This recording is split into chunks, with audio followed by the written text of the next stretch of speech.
Hello everybody, I'm Michelle and I'm one of the two mythical unicorns on this channel. And today I'm going to be talking about what books I decided to bring with me to my temporary apartment. So I couldn't bring all of my books here because I'm only staying here for like a couple of months, so I didn't want to bring all of my collection here. So I brought, I think, 16 books. I have divided them into 3 categories. So there's non-fiction, there's poetry, and then there's fiction. So I think I'll start with the smallest category, which is poetry. I brought 3 poetry collections with me. The first one is Ariel by Sylvia Plath. I'm going to be honest with you, I've not read more than about 2 poems from this just yet, which is why I decided to bring it with me. I've heard amazing things about this collection, so I was really excited. And because the other 2 collections that I brought with me, I've already read through and knew that I loved. So I wanted to get something that I hadn't already read, so that was Ariel.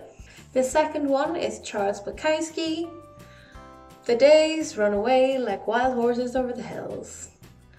Just the title is essentially a poem. And I read this for the first time last year. It was in my top 10 books of the year, I believe. And I just love this collection. I'm currently rereading it because why not? And I'm marking through and finding my favorite lines and my favorite all-over poems.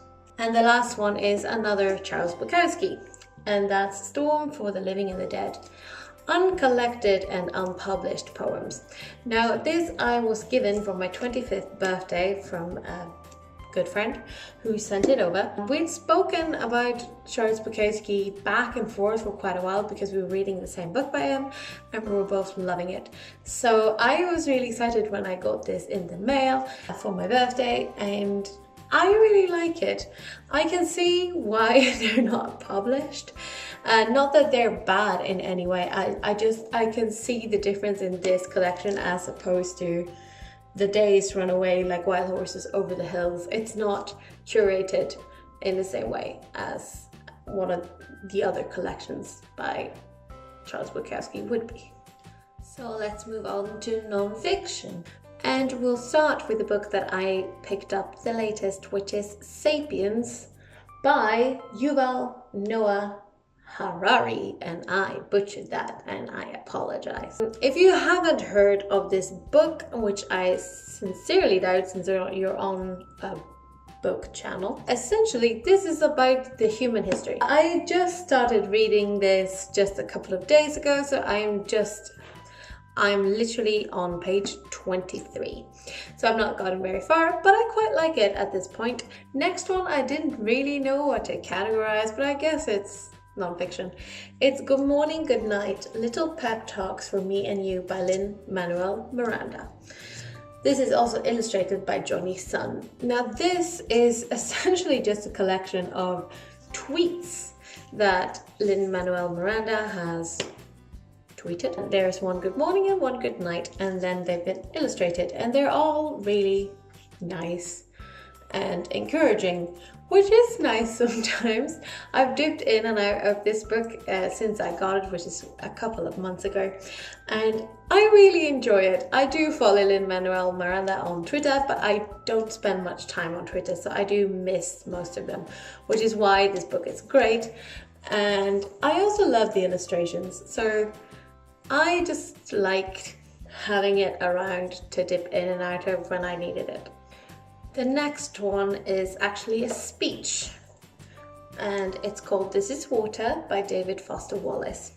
Now this is one of my all-time favorite books of this kind. I really like David Foster Wallace and his writing, and I love that this is such a small little read and it takes like 0 time to get through, and it's such an important message, and I just like to read it when I feel like it. So I wanted to bring this with me because it's essential for my health, mental health essentially. The next one I haven't actually read yet, and that's Murakami, what I talk about when I'm talking about running.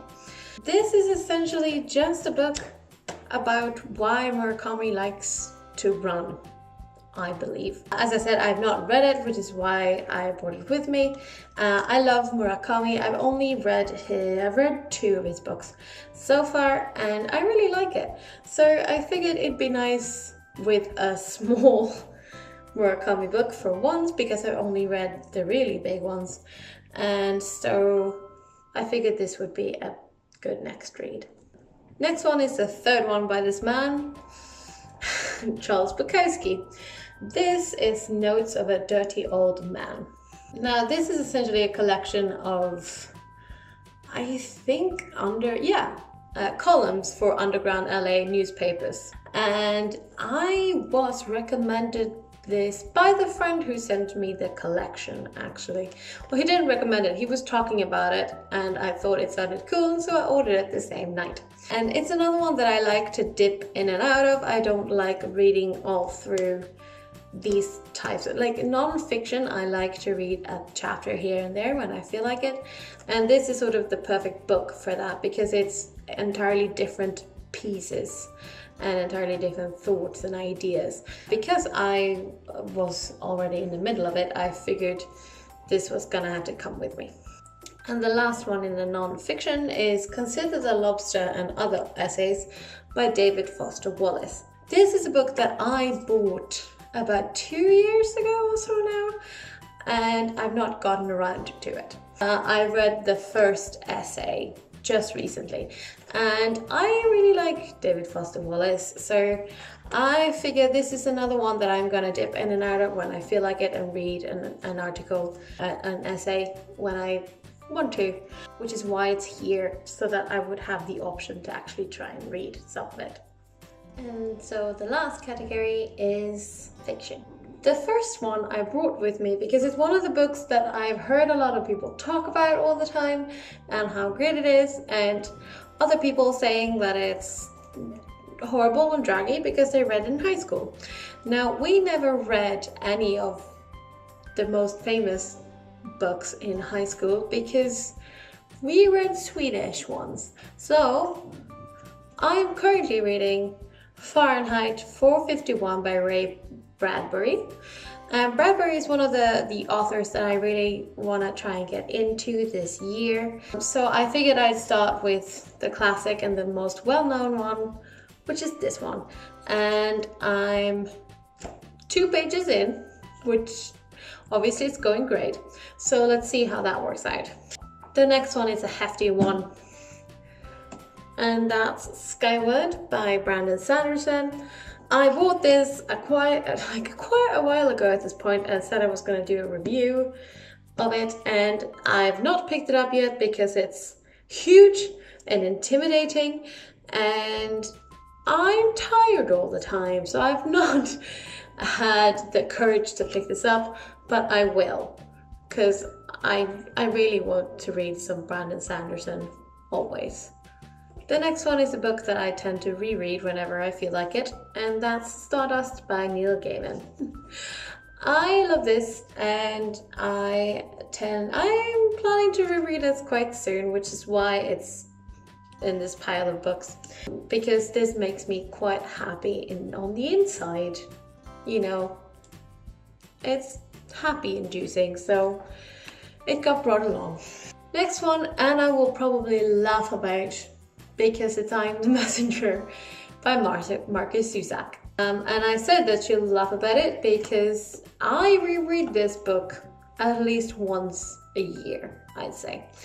I know the first line of this book so well, as you could have seen in our Guess the Book by the First Line challenge thing. If you haven't read this book, I would suggest you pick it up and read it without knowing anything about it. Just go into it and be amazed. The next one is another David Foster Wallace, and that's Girl with Curious Hair. I am a couple of pages into this. I guess it's a collection of short stories, I think. And I'm gonna be honest, I picked this up because Bo Burnham said that it's incredible, and I do trust the word of Bo Burnham, so I picked it up. And the last one is a book that I've told myself that I'm gonna read several times since I bought it and I've never picked it up, and that's The Noise of Time by Julian Barnes. Now, I've read one other book by Julian Barnes. I can't remember the name of it, but I really liked it. So I picked this up intending to read it, and that's a year or so ago, because I'm terrible. And which is why it's in this pile, so I'll finally read it. So that was all for today. Let me know what your books would have been if you were gonna bring with you 10 to 15 books somewhere for a short span of time, and why you would pick those books. And other than that, we'll see you next time. Bye.